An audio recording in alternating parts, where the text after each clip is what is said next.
और फरमाया गया कि हमारी नमाज बारगाहे समदियत में मकबूल हुई। हमें अगर ये जानना हो तो कैसे जाने? तो फरमाया गया कि अगर नमाज पढ़ने के बाद सब्सक्राइब कीजिए हमारे चैनल नूर रज़ा को और बेल आइकन को प्रेस कीजिए, जिससे आपको हमारी न्यू वीडियो की नोटिफिकेशन मिलती रहेगी। माई वाक़िमिस सलाह, और नमाज कायम करो। नमाज इकामत की बात आई। इकामत से मुराद क्या है? सारे अरकान, सारे शराइत के साथ नमाज को अदा करना। और मुफस्सिरीन किराम ने एक बात ये भी फरमाई है कि वक्ती तौर पर एक दो वक्त की नमाज अदा करना, इसे इकामत सलात नहीं कहते, बल्कि दायमुस सलात यानी परमानेंट नमाज पढ़ने वाला, रेगुलर नमाज पढ़ने वाला, पाबंदी से 5 वक्त की नमाज पढ़ने वाला, वो इकामत सलात के हुक्म पर अमल करने वाला कहलाता है। अब मैं आपको इसकी थोड़ी सी वजाहत कर दूं, आप समझ जाएंगे। इलेक्ट्रॉनिक मीडिया और प्रिंट मीडिया पर बहुत सारी चीजें हम देखते हैं तो हम डर जाते हैं, पता नहीं कल क्या होगा। आज ये पाबंदी, कल ये पाबंदी, परसों ये पाबंदी, पता नहीं क्या क्या आने वाले दिनों में हमें देखना होगा। लेकिन हम हैरान हैं कि अल्लाह के वलियों को इन चीजों का कोई खौफ नहीं होता था। क्यों नहीं डरते थे? क्यों नहीं डरते थे? हमारी सिचुएशन ये है कि खुशी मिलती है तो फूले नहीं समाते, और परेशानी आती है तो जजा और फजा करने लगते हैं, शोर गुल करने लगते हैं। लेकिन ये सिचुएशन अल्लाह के वलियों की नहीं होती। वजह क्या है? कुरान ने उसको वाज़े फरमाया। कुरान कहता है, इन्नल इंसान खुलिक़ हलूआ इज़ा मस्सहु शर्रु जज़ूआ व इज़ा मस्सहुल खैरु मनुआ इल्लल मुसल्लीन अल्लज़ीना हुम अला सलातिहिम दाइमून। बेशक इंसान कमजोर पैदा किया गया। जब उसे तकलीफ पहुंचती है तो शोर-ओ-गुल मचाने लगता है, और जब उसे भलाई पहुंचती है तो मना करने लग जाता है। लेकिन इन इंसानों में कुछ बंदे ऐसे भी हैं जो परमानेंट नमाज पढ़ने वाले हैं। उनकी कैफियत ये है कि क्या खुशी और क्या गम हर हाल के अंदर अपने माबूद की बंदगी करते हुए दिखाई देते हैं। उन्हें कोई तकलीफ नजर नहीं आती, उन्हें कोई परेशानी नजर नहीं आती। परेशानी आई तो भी सजदा, मुसीबत आई तो भी सजदा, तकालीफ आई तो भी सजदा। बारगाहे समदियत के अंदर जबीन नियाज को झुकाते नजर आते हैं। मेरे प्यारे आका सल्लल्लाहु ताला अलैहि वसल्लम के प्यारे दीवानों, इकामत सलात का हुक्म दिया गया और फिर नमाज का फायदा बयान किया गया। इन्नस सलात तन्हा अनिल फाहशाइ वल मुनकर, बेशक नमाज बेहयाई और बुरी बातों से रोकती है। यहां पर दो चीजें आप जहन में रखें। नमाज अच्छी बातों का हुक्म भी देती है और नमाज बेहयाई और बुरी बातों से रोकती भी है।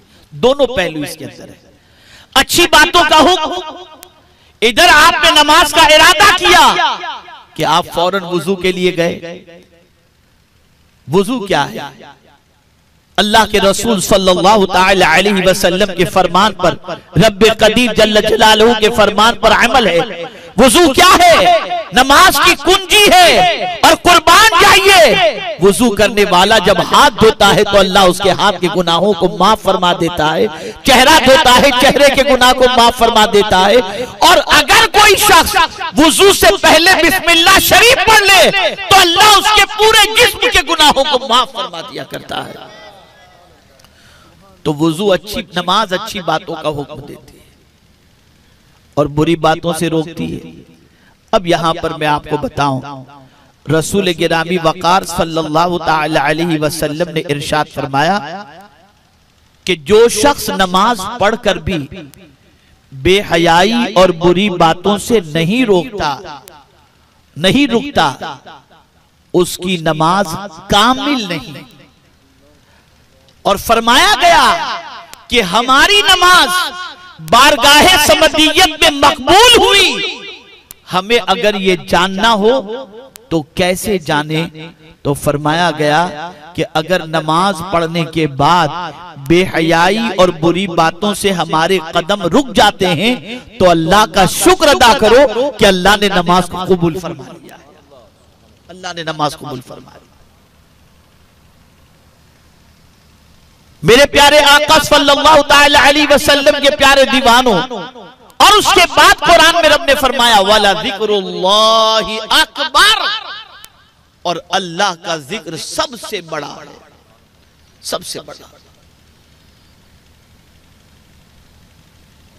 अब जिक्र सबसे बड़ा, उसकी याद सबसे बड़ी याद, वाला जिक्रुल्लाहि अकबर, इससे क्या मुराद? तो मुफस्सिरीन किराम फरमाते हैं अल्लाहु अकबर, अल्लाहु अकबर, बड़ी प्यारी बात फरमाते हैं। फरमाते अल्लाह को याद करने से मुराद क्या है? तो फरमाते हैं तुम अल्लाह की इताअत के जरिए अल्लाह को याद करो और वो मगफिरत तो बख्शिश के जरिए तुम पर इनाम की बारिश नाजिल फरमाए।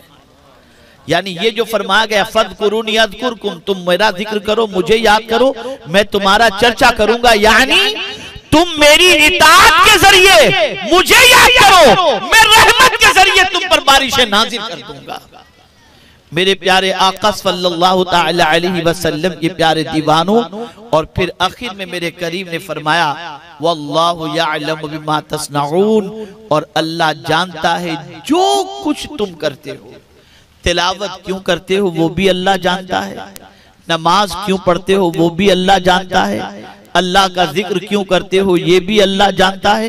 तो मेरे प्यारे आका सल्लल्लाहु ताला अलैहि वसल्लम के प्यारे दीवानों, आज मुसलमानों की जिंदगी का जायजा लिया जाए तो ये सारी चीजें मुसलमानों की जिंदगी से दूर नजर आती हैं। यानी तिलावत कुरान मुकद्दस से शगफ नहीं, इसी तरीके से इकामत सलात का जज्बा नहीं, और अगर नमाज पढ़ भी लेते हैं तो नमाज कामिल तौर पर अदा न होने की वजह से बेहयाई और बुरी बातों से नहीं रुकते, और अल्लाह की इताअत करके अल्लाह को याद करने का जो जज्बा होना चाहिए उस जज्बे से इंसान आरी नजर आता है, और वो जो कुछ करता है वो तसव्वुर करता है कि मुझे कौन देखने वाला है।